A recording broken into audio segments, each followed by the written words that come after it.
नमो वच्छायाणं नमो लोये सवसाहूणम्।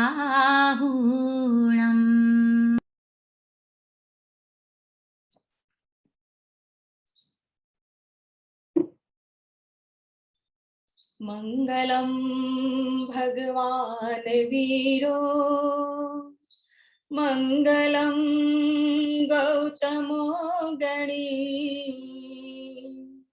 मंगलम स्थूलिभद्राद्या जैन धर्मोस्तु मंगलम धम्मो मंगल मुक्तिठं अहिंसा संयमोतो देवावितं नमं शन्ति जस्य धम्मे सयामणो जस्य धम्मे सयामणो।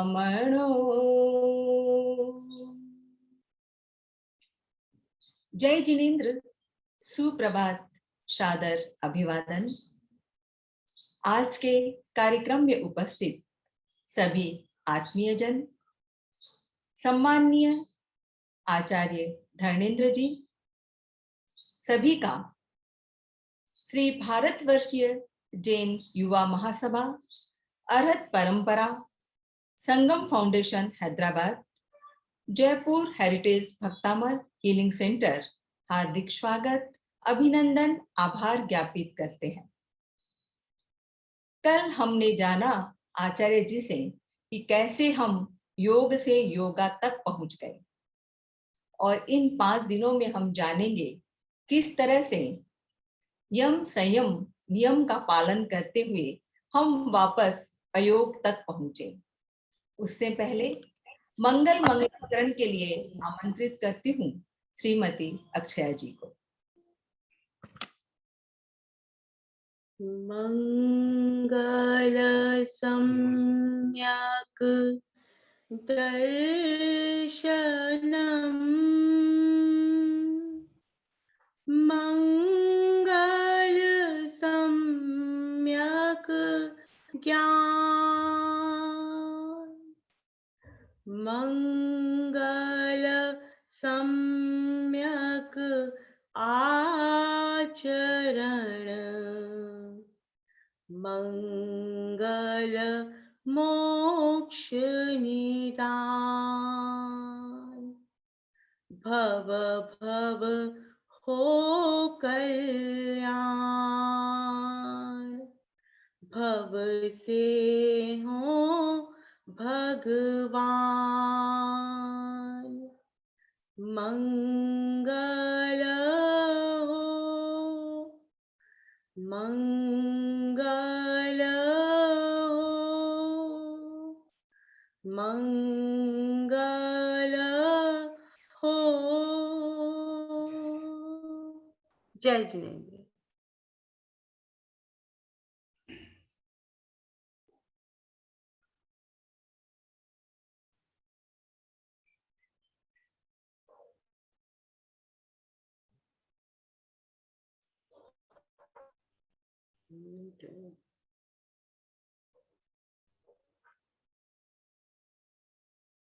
जय जिनेन्द्र, सुप्रभात। श्रुतावतरण दिवस की अनंत वर्धापनिकाएं, सबको मंगल भावना कि आज के ही दिन श्रुत का अवतरण हुआ था। इसके पीछे की कथा सबको ज्ञात होगी कि किस प्रकार आचार्य पुष्पदंत और आचार्य भूतबली ने धरसेनाचार्य के आदेश पर श्रुत को लिपिबद्ध किया। श्रुत क्या है और इससे हम कैसे जुड़ सकते हैं, आज का दिन इस पर विचार करने का दिन है। जो कुछ भी केवल ज्ञान में झलकता है, अनहत रूप में।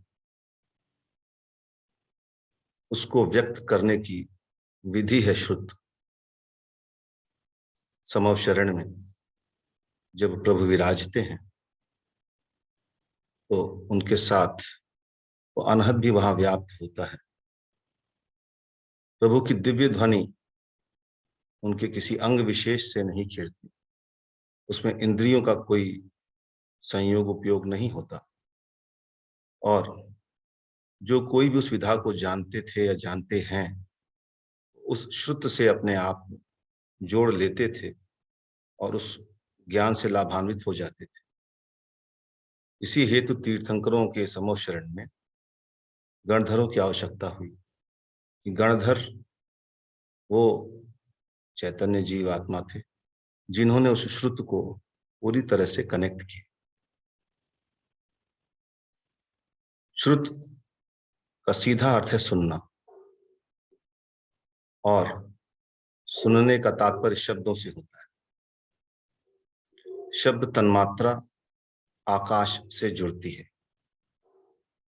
अतः श्रुत आकाश से जुड़ता है, आकाश तत्व से जुड़ता है। शरीर में जिसका द्योतक है आपके कान या श्रोतेंद्र। जो कुछ भी ज्ञान है वो अनंत है, और उस अनंत ज्ञान को आत्मा से ही जाना जा सकता है। परंतु जब शक्ति क्षीण हो गई, तब क्षीण हो गया, तो उसको व्यक्त करने की, लिपिबद्ध करने की आवश्यकता पड़ी। तो द्वादशांग की रचना हुई और श्रुत को लिपिबद्ध किया गया, अनाहत से हत में लाया गया। परंतु उसके मूल स्वरूप का लोप न हो जाए, इसलिए अनेकांतवाद या स्यादवाद के द्वारा उसको प्रतिपादित किया गया। आज हम जो कुछ भी पढ़ते हैं और जानते हैं वो स्यादवाद या अनंतवाद के वजह से जानते हैं, और वो आंशिक रूप से ही जानते हैं, अंशों में ही जानते हैं, क्योंकि उस ज्ञान को पूर्ण रूप से व्यक्त नहीं किया जा सकता, उसको जाना जा सकता है। जो आत्मा का निज स्वभाव है कि आत्मा ज्ञाता है और दृष्टा है। अगर किसी भी सत्य को जानना हो, उसकी विधि है कि आप उस अनहद से अपने को जोड़ें। वो विधि आज क्षीण अवश्य है, परंतु आज भी वो विधि व्याप्त है। उसका रास्ता इसी योग से होके जाता है। उसको आप जो भी नाम दे दें, परंतु श्रुतवज्ञता प्राणाश्रित है। हमने कल जहां अपनी बात समाप्त की थी, फिर वहीं से प्रारंभ करते हैं। प्राण, प्राण विज्ञान, प्राणावाय या प्राणायाम। प्राण के द्वारा श्रुत की धारा से जुड़ा जा सकता है, उस अनहद से जुड़ा जा सकता है, और उस श्रुत को, उस आकाश तत्व को बताने और समझाने के लिए भी चैत्यों में उसकी मार्गणा आपको मिलेगी। कई मूर्तियां आपने देखी होंगी जिसमें कान बहुत लंबे होते हैं। सामान्य तौर पर ऐसा नहीं होता, परंतु वो लंबे कान इस बात के द्योतक है कि हम शुद्ध परंपरा से हैं और सुन के ही वो बातें हम तक आई हैं। काल की हीनता है, शरीर की हीनता है कि उसका लेखन करना पड़ा, परंतु आज भी वो धारा विलुप्त नहीं है। ये बात मैं आपसे अनुभव के आधार पर कह सकता हूं कि प्राण धारा अगर आप प्रखर करते हैं तो आप उस श्रुतवज्ञता से जुड़ सकते हैं। ऐसी 64 रिद्धियों में ऐसी रिद्धियों का भी वर्णन आता है जिसमें किसी भी शास्त्र के एक अक्षर को जानने के बाद वो रिद्धिधारी मुनि पूरे शास्त्र को जान जाते हैं। ये बातें कपोल कल्पित नहीं है। जब आप प्राणधारा से जुड़ेंगे तो आपको शायद ऐसा अनुभव होगा। बहुत सारी साधनाएं आज भी इस विषय में होती हैं और मुनिगण करते हैं। शतावधानी, प्राण विद्या, ये सभी न्यूनाधिक भाव में आज भी उपलब्ध है। हम अगर प्राण विद्या के साधक हैं, हम प्राणायाम से जुड़ना चाहते हैं, तो हम ये मान के चलें कि शुद्धवज्ञता की धारा भी हमारे लिए उतनी ही सहज है। आइए आज के इस पावन दिन हम शुद्ध से जुड़ने का एक सार्थक प्रयास करें। हम अपनी उस प्राण धारा को जागृत करने का एक प्रयास करें। हम प्राण के उन आयामों को जानने का प्रयास करें जो शायद लुप्त हो चुके थे। सबसे पहले किसी ध्यानात्मक आसन में बैठेंगे। ध्यानात्मक आसन जैसा मैंने कल बताया, सुखासन, सिद्धासन, स्वास्तिकासन, पद्मासन, जिसमें भी निराकुल रूप से आप बैठ सकते हो उस आसन में बैठे। स्त्रियों का लेफ्ट या बायां पैर ऊपर हो, पुरुषों का राइट या दायां पैर ऊपर हो। दोनों हाथ एक के ऊपर एक होंगे और चेष्टा करें कि जो भी पैर ऊपर हो उसकी उंगलियां दूसरे पैर के घुटने के पीछे दब जाए। पुनः समझ लीजिएगा, जो भी पैर आपका ऊपर है उसकी उंगलियों को अपनी जांघों और पिंडलियों के बीच में दबा लीजिए। एक पैर की केवल इतना कर लेने से आप इस आसन में देर तक बैठ पाएंगे, निराकुल भाव से बैठ पाएंगे। दोनों हाथों को एक के ऊपर एक रखेंगे, किसी मुद्रा में नहीं बनाएंगे, घुटने पे नहीं रखेंगे। दोनों हाथों को एक के ऊपर एक रखें, जिस प्रकार जिन प्रतिमा में रखा होता है वैसे रखें। स्त्रियों का बायां हाथ ऊपर होगा और पुरुषों का राइट या दायां हाथ ऊपर।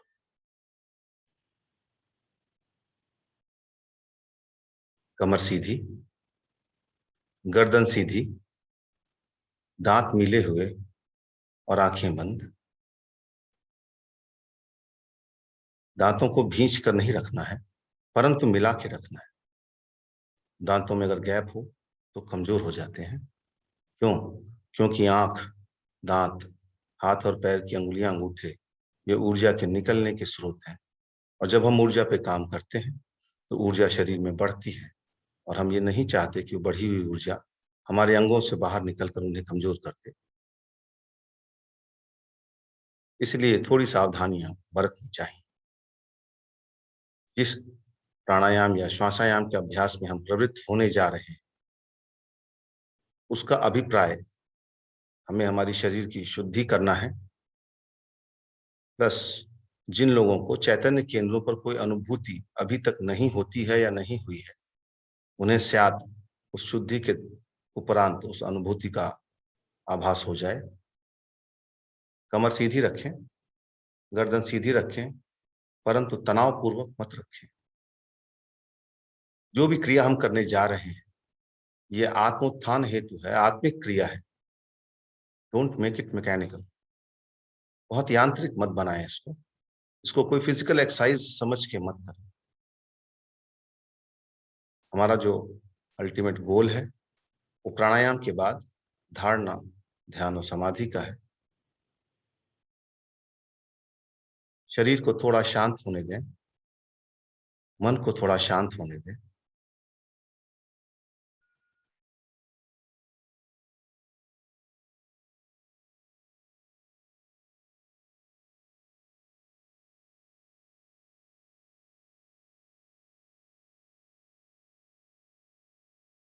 सांसें अपनी सामान्य गति से आती और जाती रहेंगी।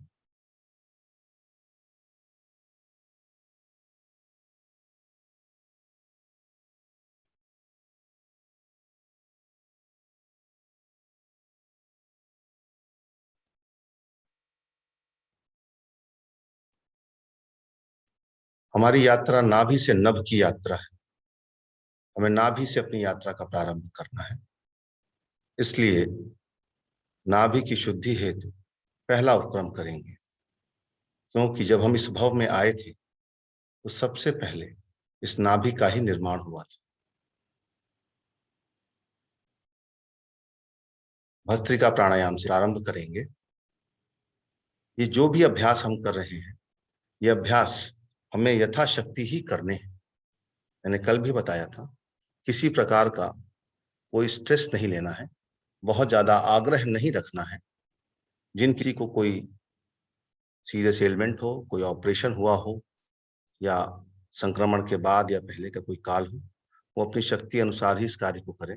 इसको करने में बहुत ज्यादा आग्रह मत रखें और अपनी लिमिट्स को बहुत ज्यादा पुश मत करें। धीरे धीरे करते जाएं, करते करते ये चीज सध जाती है। सांसों को एक रिदम में खींचना है और छोड़ना है। श्वासों को एक रिदम में खींचना है और छोड़ना है। जितना शक्तितः आप सांसों को भर सकते हैं उतनी सांसों को अंदर भरें और बाहर निकालें। ये काम रिदम में होना चाहिए। इस काम में कहीं अवरोध नहीं हो, कहीं रुकेंगे नहीं, बिना रुके ये काम आप अपने स्तर पर करेंगे। मैं एक बार करके दिखाता हूं, आप उसको देख लें।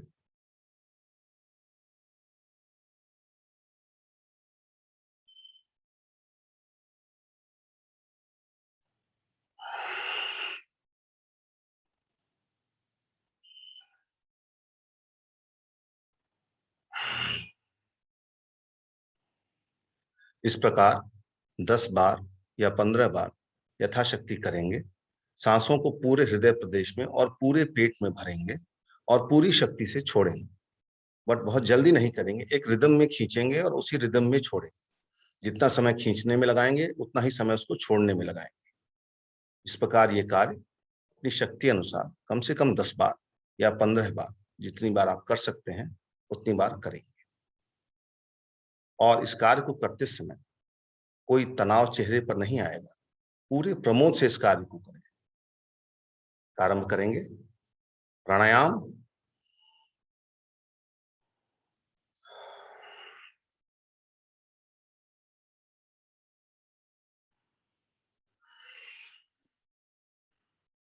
छोड़ते समय थोड़ा जोर लगाएं ताकि सांसें पूरी बाहर निकल जाएं, पेट अंदर की ओर चला जाए। जब आप सांस भरें तो पूरा छाती और पूरा पेट उससे भर ले और फिर उसको छोड़ना प्रारंभ करें, उसका रेचन प्रारंभ करें।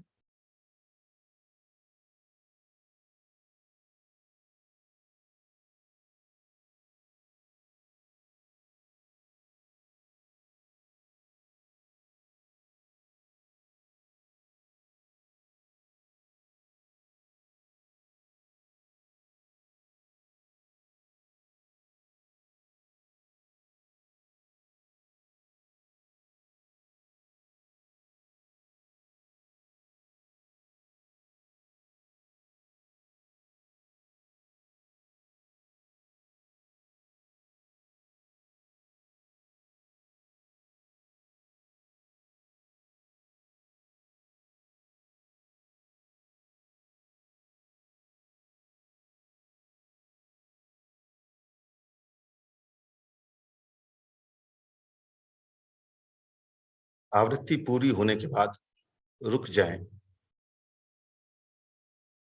और पुनः एक बार 5 बार इस कार्य को करें। 5 बार पुनः इसकी आवृत्ति दें।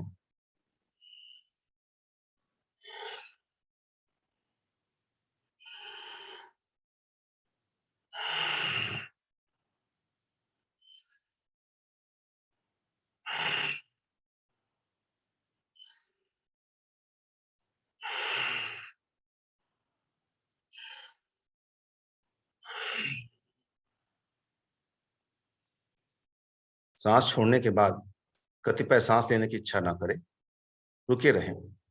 शरीर में ऊष्मा उत्पन्न होने लग जाएगी, रुके रहें। अब दूसरा चरण, लावनी। सांसों को पूरा पेट में भरेंगे। पेट को गुब्बारे की तरह फूलने दें चारों ओर से। सांसें वक्षस्थल पे नहीं जाएं। पूरी श्वास पेट में भरे, पेट को पूरा फुलाएं। पूरा पेट फूल जाए तब उसके बाद कुछ देर रुक करके सांसों का पूरा रिचन करें। कस के सांसों को बाहर निकालें, मुंह को खोल के सांसों को बाहर निकालें। पेट को पूरा अंदर की ओर खींचें जितना खींच सकते हैं और उसके बाद नीचे की ओर झुकेंगे जितना झुक सकते हैं। मैं एक बार करता हूं, आप उसको देख लें। अगर समझ में आ गई हो तो उसी स्थिति में बैठे रहें, आंखें मत खोलें।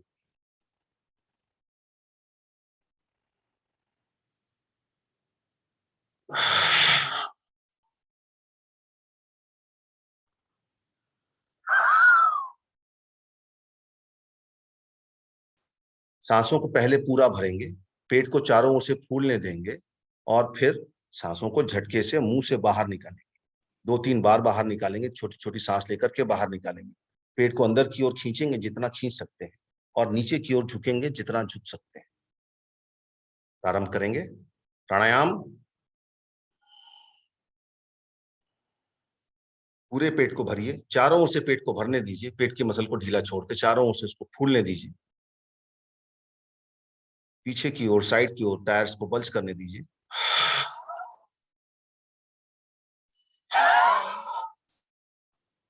मुंह से सांसों को निकालते हुए नीचे की ओर झुकते चले जाएं, नीचे की ओर झुकते चले जाएं, जल्दी ना करें।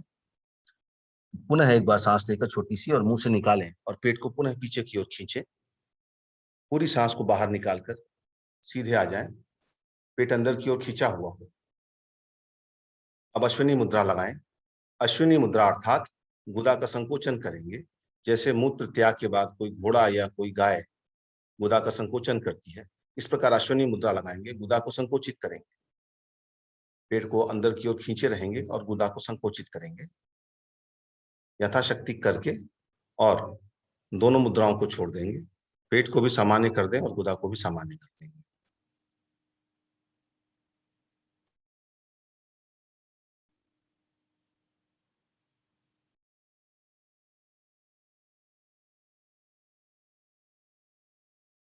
एक बार पुनः इसको करेंगे। सांसों को यथाशक्ति पूरे पेट में भरेंगे, पेट को चारों ओर फूलने देंगे और पूरी शक्ति से मुंह से सांस को बाहर निकालेंगे। पेट को अंदर की ओर खींचेंगे जितना खींच सकते हैं और नीचे की ओर झुकेंगे। सांसों को एक आध दो बार छोटी सांसें लेकर के फिर सांसों को बाहर निकाल पेट को खाली करेंगे और अंदर की ओर झुकेंगे और फिर सीधे होकर के अश्विनी मुद्रा धारण करेंगे। प्रारंभ करते हैं। प्राणायाम।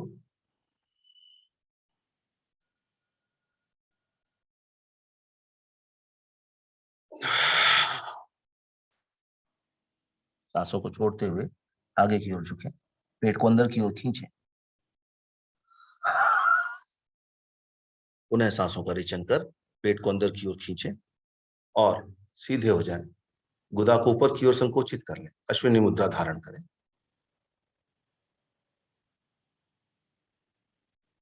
यथाशक्ति करते हुए इसको छोड़ दें।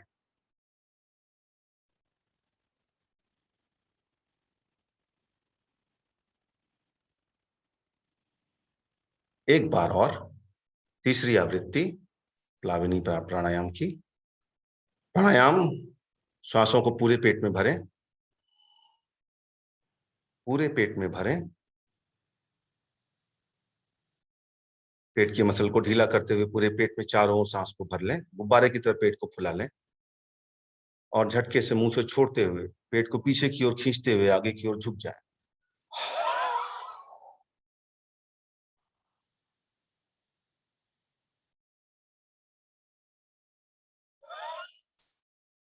जितना झुक सकते हैं झुकें।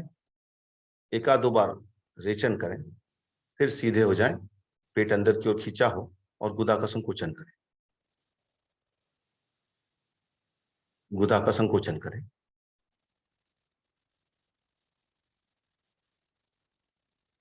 यथाशक्ति स्थिति में रुके रहें और जब मुद्रा छूटने का आभास हो तो पेट को और गुदा को छोड़ दें, ढीला कर दें।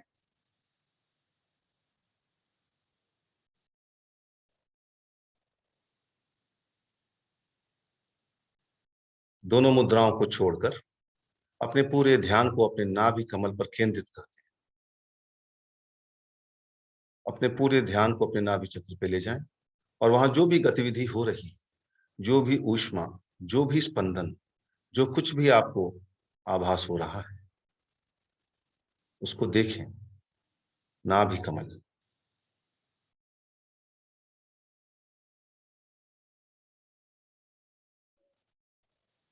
जो कुछ भी क्रिया भी हमने की, इसका सीधा असर में हमारी नाभि पर पड़ेगा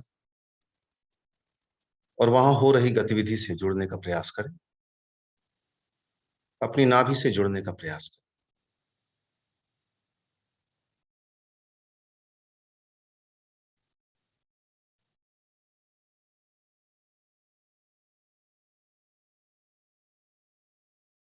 नाभि कमल।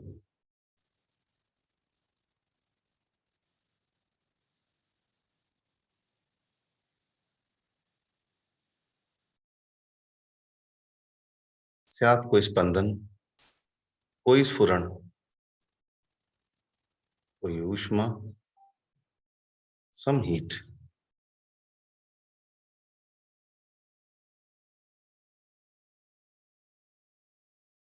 बड़े ही प्रमोद से मुस्कुराते हुए अपनी नाभि को देखें, तनावग्रस्त न हो जाएं।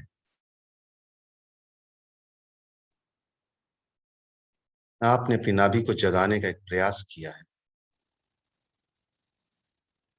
आपके सत्प्रयास का पारितोषिक किया आपकी नाभि जाग रही है।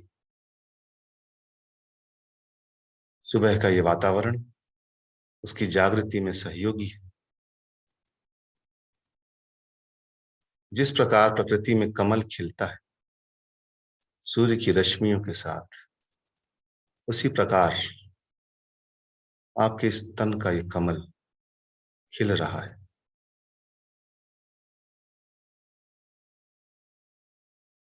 आप प्रकृति के साथ एक रूप हो रहे हैं। आपका नाभि कमल खिल रहा है।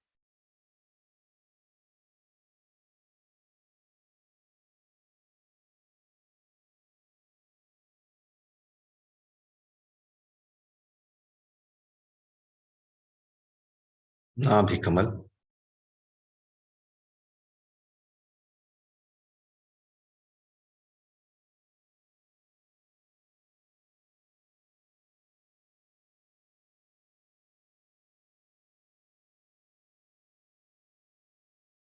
उसके खिलने का जो डेडलॉक था वो आपने अभी दूर किया है। पूरे मनोयोग से मुस्कुराते हुए प्रमोद के साथ अपनी नाभि पर स्थित होने का प्रयास करें।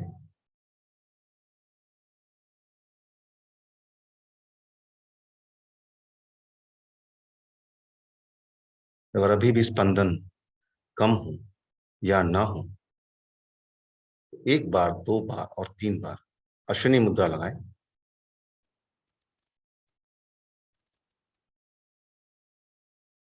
मूलाधार से नाभि तक ऊर्जा का स्पंदन जाएगा और निश्चय ही आपको सफलता मिलेगी।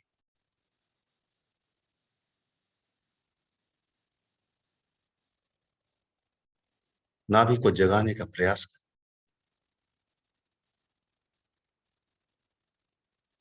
जब प्रकृति ने सारे कमल खिला दिए तो हमारा ये कमल क्यों उदासीन है? हम भी उसी समष्टि के अंग हैं।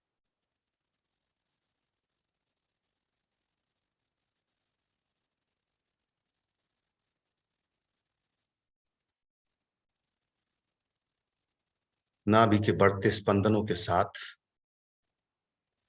उदर गुहा की अंतर यात्रा will have a spiral clockwise movement। नाभि से बढ़ते हुए वृत्ताकार चक्कर लगाते हुए जलेबी की जैसे चारों ओर बढ़ते चले जाएं, पूरी पेरीफेरी तक चले जाएं।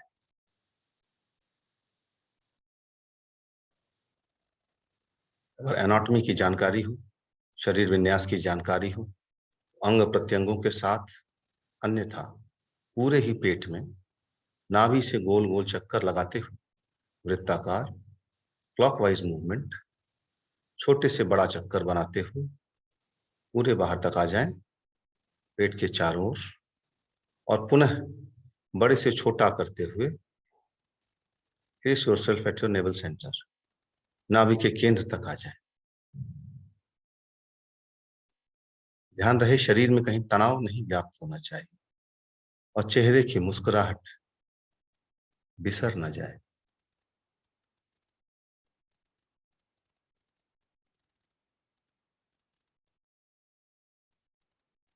एक एक अंग प्रत्यंग को उस ऊर्जा से आप्लावित करते हुए नाभि से प्रारंभ करते हुए बढ़ते चले जाएं। सर्कुलर क्लॉकवाइज मूवमेंट, स्पाइरली,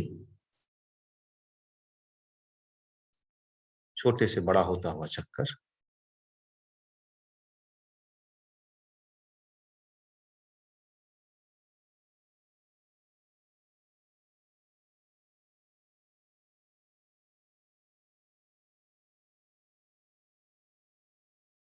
नाभि कमल,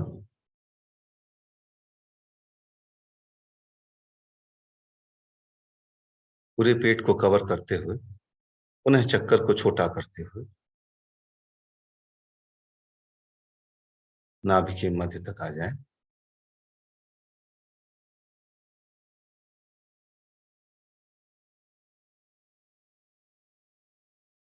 एक बार पुनः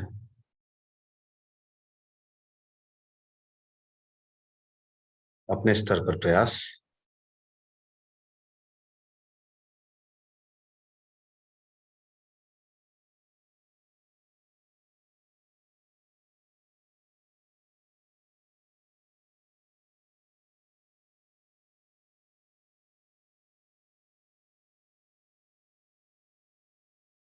नाभि कमल,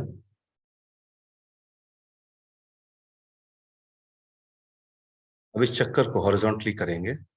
अभी तक हमने वर्टिकली किया था, ठीक उसी प्रकार स्पाइरली क्लॉकवाइज मूवमेंट करेंगे, आगे बढ़ते हुए पेट के आगे से होते हुए पीठ के पीछे तक चले जाएंगे और फिर छोटा करते हुए नाभि के मध्य तक आ जाएंगे।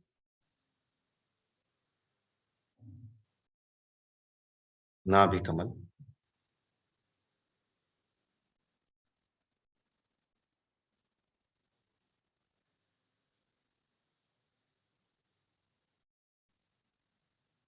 क्लॉकवाइज,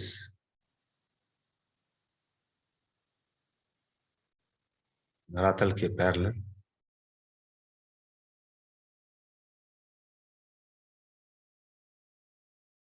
छोटे से बड़ा होते हुए पेट के आगे से होते हुए पीठ तक।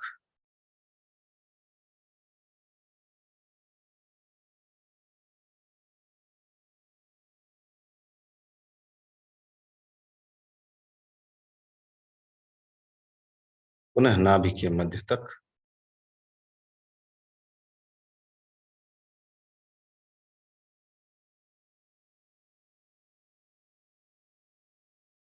नाभि पर हो रहे स्पंदनों को, ऊर्जा को विस्तार देंगे। पूरे नाभि प्रदेश को आंदोलित कर दें।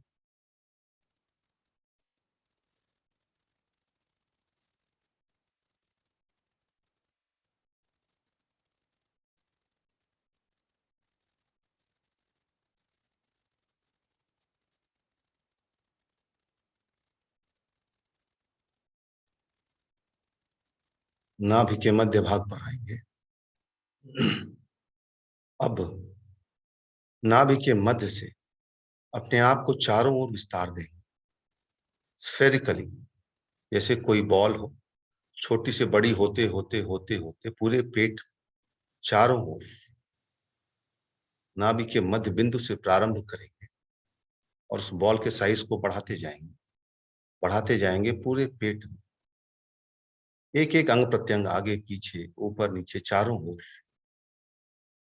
सभी ओर बढ़ती चली जाए।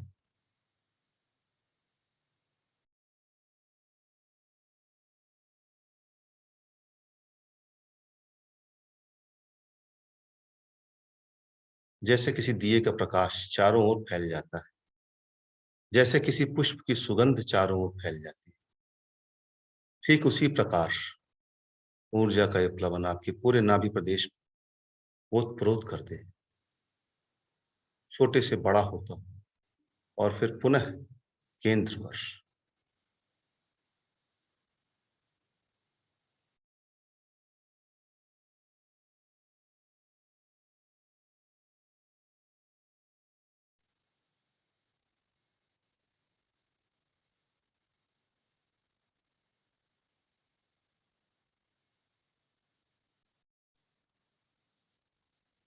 नाभि कमल का जागरण और उसकी शुद्धि ऊर्जा के माध्यम से प्रज्ञापूर्वक होश में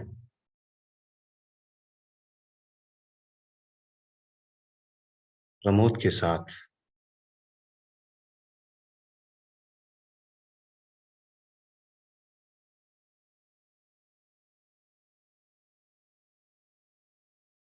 पुनः नाभि के केंद्र पर आ जाएं, नाभि कमल पर आ जाएं।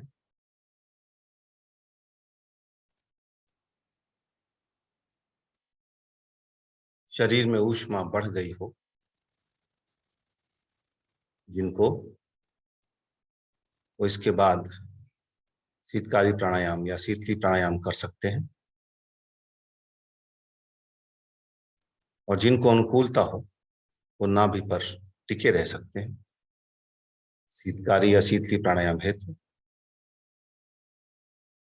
जीभ को गोल करके बाहर निकालेंगे और मुख से यथाशक्ति सांस भरेंगे और छोड़ेंगे। मैं करता हूं, आप देखना चाहें तो देख सकते हैं।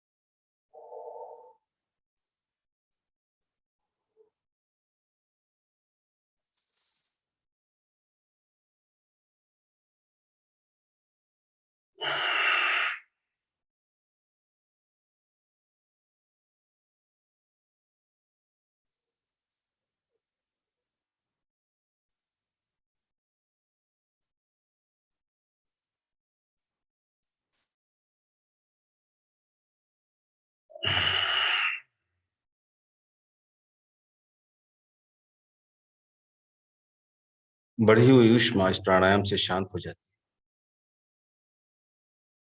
और जिनको अनुकूलता हो वो नाभि पर टिके रह सकते हैं।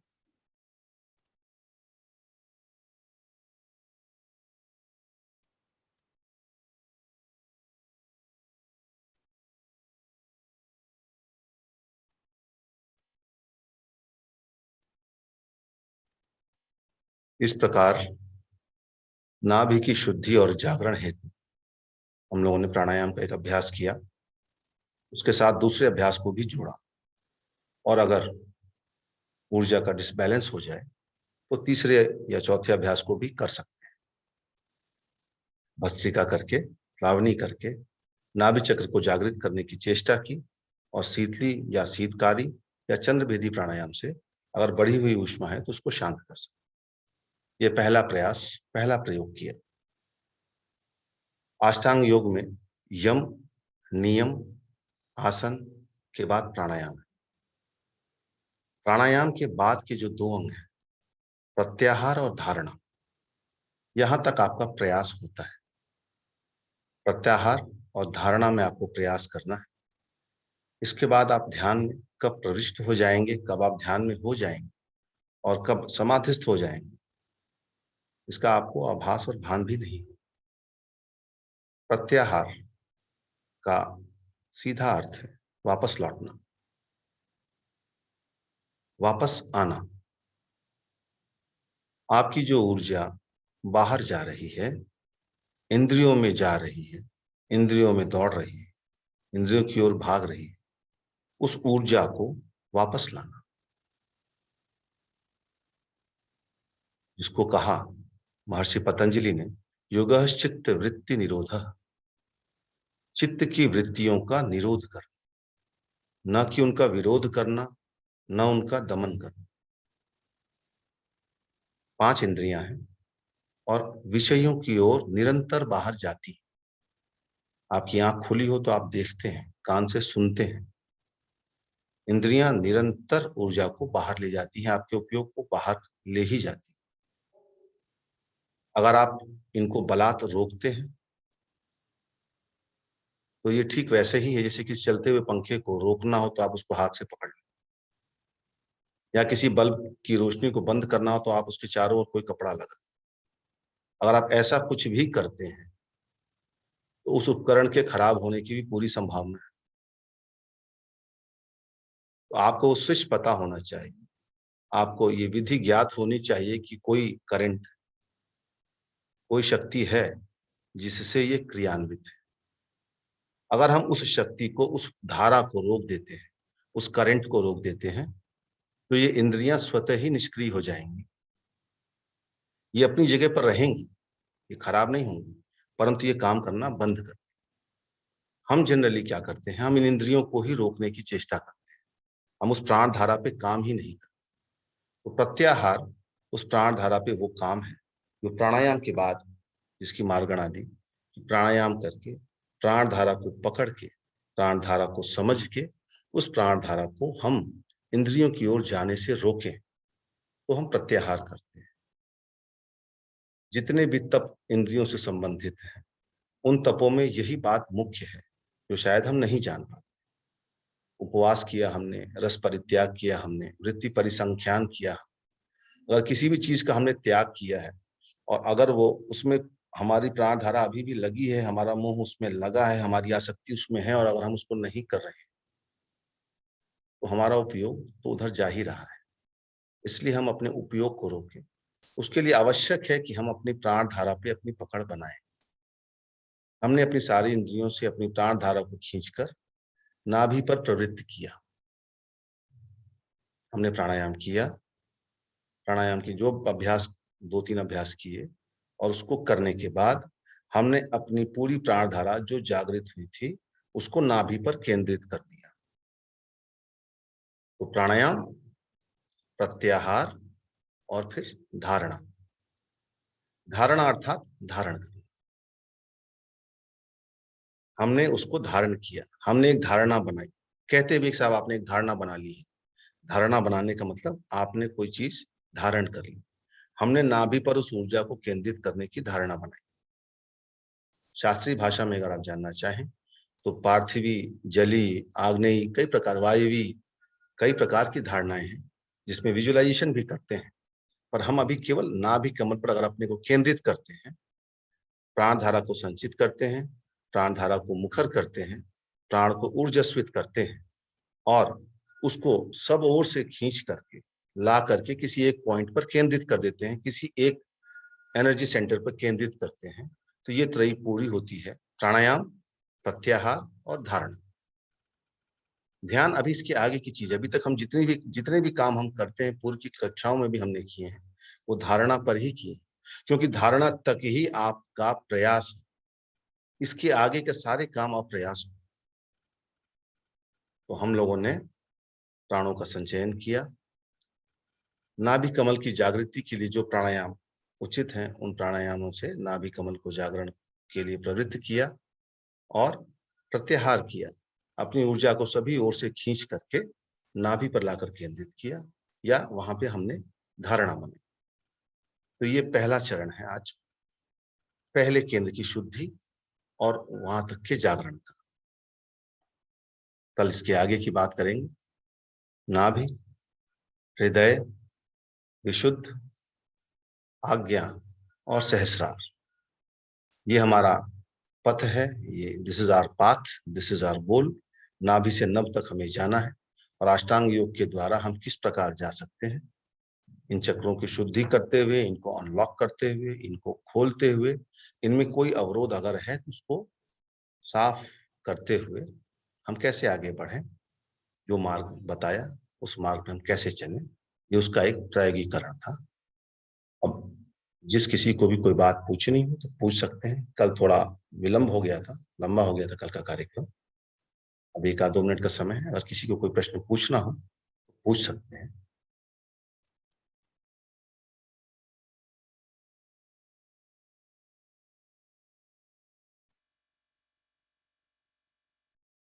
कुसुमलता जी। जय जिनेन्द्र भैया। जय जिनेन्द्र। जब अपन नाभि पे कमल को देखेंगे तो वो अपने ऊपर की तरफ खिलता हुआ देखेंगे या नाभि को जैसे अपनी बॉडी की शेप में देखेंगे सामने की तरफ? आप कोई आग्रह मत रखें इसमें। आप तो अरे नाभि पर जो गतिविधि हो रही है, जो वो तो स्पंदन हो रहा है, स्पंदन महसूस हुआ है और महसूस हो हुआ, रहा है, वो मैं करती बस हूँ। उस हाँ, स्पंदन को बढ़ने दीजिए। आगे जाकर के आपको जो भी चीज वहां पे है उसका आभास हो जाए। कोई आप अगर पूर्वाग्रह रखेंगे तो फिर वही चीज बार बार आएगी, तो शायद आपको जो अनुभव होने हैं उसमें कठिनाई हो। स्पंदन महसूस अगर होते हैं तो ये अच्छी बात है, और ये एक उपलब्धि है कि आपको स्पंदन होने लग गए। तो उन स्पंदनों के साथ ही आप चलें। नहीं, पर आपने एक बार बोला कि हॉरिजॉन्टल इसको देखो, नहीं, मतलब इसमें वो तो मैंने चक्कर लगाने को बोला। सबसे पहले जो पहला मैंने बात कही कि नाभि को सेंटर मान के क्लॉकवाइज आप स्पाइरली ऐसे एक चक्कर लगाएंगे, पूरे पेट की पेरिफेरी में। सेकेंडली दूसरी बार आप इसको ऐसे करेंगे कि पीछे से लेकर के आगे तक आप एक चक्कर लगाएंगे। तीसरी बार स्फेरिकली इसको बड़ा करेंगे। ये 3 तरीके से मैंने काम कराया है। और उसके बाद आप नाभि के केंद्र पर आएंगे। इसका पूरा पर्पस ये था कि आपको कोई स्पंदन, कोई ऊष्मा, कोई ऊर्जा का वहां पर आभास होने लग जाए। कई लोगों को बहुत दिनों के बाद भी नहीं होता है। योग के बाधक तत्वों में तत्व आता है अलब्ध भूमिकत्व, कि भूमि की उपलब्धि नहीं होती, या अनवस्थित्व, भूमि की उपलब्धि हो भी जाती है, कभी होती है कभी नहीं होती। उस स्थिति को परमानेंट करने के लिए या आपको कोई आभास हो जाए, इसके लिए अष्टांग योग का सहारा लिया है कि प्राणायाम के इन प्राणायामों के माध्यम से आपको कोई स्पंदन, कोई स्फुरण, कोई ऊर्जा का वहां पर आभास हो। जब मैं ध्यान लगाती हूँ, करती हूँ सातों चक्रास पे, तो जैसे कि भाई अपना दिमाग ध्यान को वहां लेके जाओ तो हर चक्रास पे स्पंदन महसूस होता है बिल्कुल ध्यान से कि वहां हो रहा है। जैसे स्वादिष्टान पे है तो नाभि बढ़िया, पे है तो यहाँ पे इस तरह से होगा ही, वहां पे होता है। अभी तक भी ऐसे महसूस हो रहा है नाभि पे कि भाई होने दें, स्पंदन है। उसको होने दें, उसको होने दें, उसको अपने आप बढ़ने दें आगे। जिनको नहीं होता है उनको हो जाएगा, जिनको होता है तो अच्छी बात है। बस वो कमल की बात थी कि हमेशा सोचा जाता है कि कमल को आप खिलते हुए कैसे महसूस करें, तो आपने बोला कि उसकी तरफ ध्यान मत दो। आप अगर आग्रह रखेंगे ना, तो फिर जो चीज आपको नेचुरली अंदर से फील होनी है वो होगी नहीं। उसके लिए आगे की साधना है। कमल के लिए चक्रमणम की एक साधना कराई थी, उसमें वो बात आती है। आगे की, ये तो प्रिलिमिनरी स्टेज है। जिनको स्पंदन नहीं आ रहे या जिनकी शुद्धि पूरी नहीं है, उनके लिए आप आगे की कोई बात करें तो आगे की भी साधना क्रम है, वो आगे कराए जाएंगे, तो आपको अंदाजा लगे। धन्यवाद। श्रुति जी।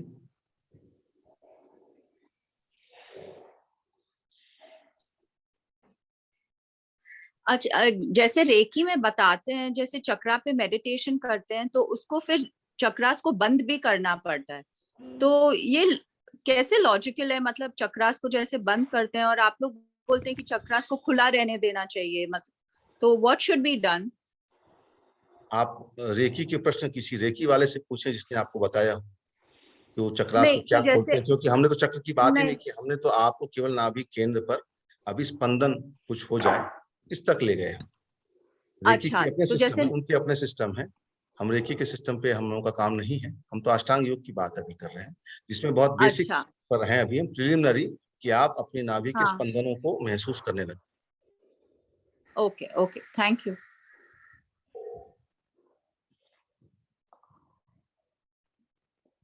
अच्छा, मैं एक और पूछ रही थी कि जो प्राणायाम आपने कराया तो वज्रासन में कर सकते हैं उसको, नहीं, उसी वज्रासन सुखासन खाली में? पेट लगाने का आसन नहीं है। वज्रासन भरे पेट ही लगाना चाहिए। खाली पेट लगाने में नुकसान होने की संभावना हो।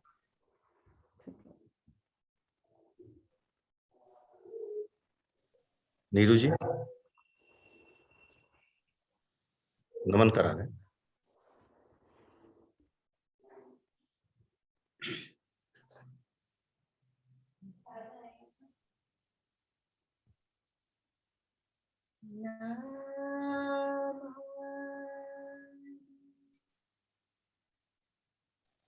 शुद्ध परमात्मा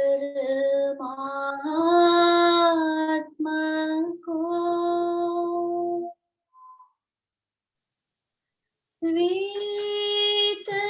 वीतराग भगवन नमः गुरु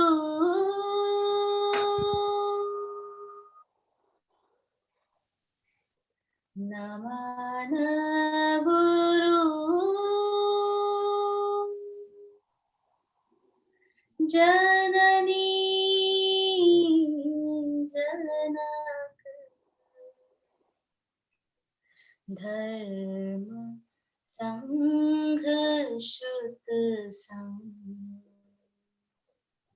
सदा रहे जयवन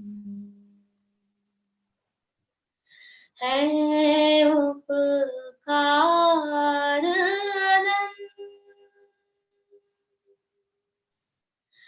है उपकार अनंत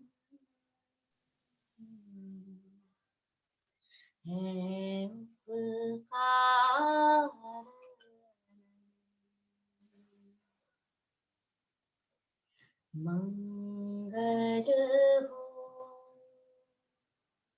मंगल हो,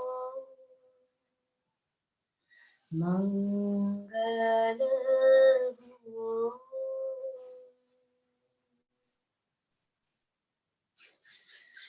सिद्धि साथे सतामस्तु,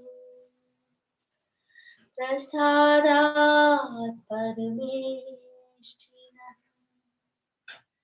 ॐ सर्व शान्ति शान्ति शान्ति। ह्रीं सर्व शान्ति शान्ति शान्ति। श्रीं सर्व शान्ति शान्ति शान्ति। मंगल हो,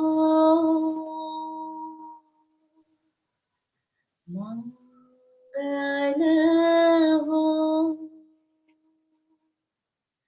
मंगल हो।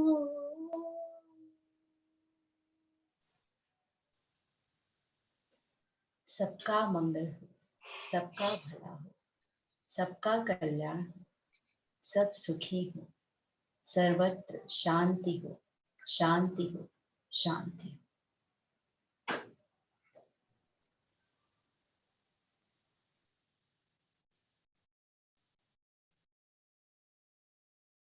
कल पुनः थोड़ा सा आगे के काम पे ध्यान लगाएंगे। हृदय और विशुद्ध चक्र को की शुद्धि हेतु, उसके जागरण हेतु प्रयास करेंगे। जय श्री राम।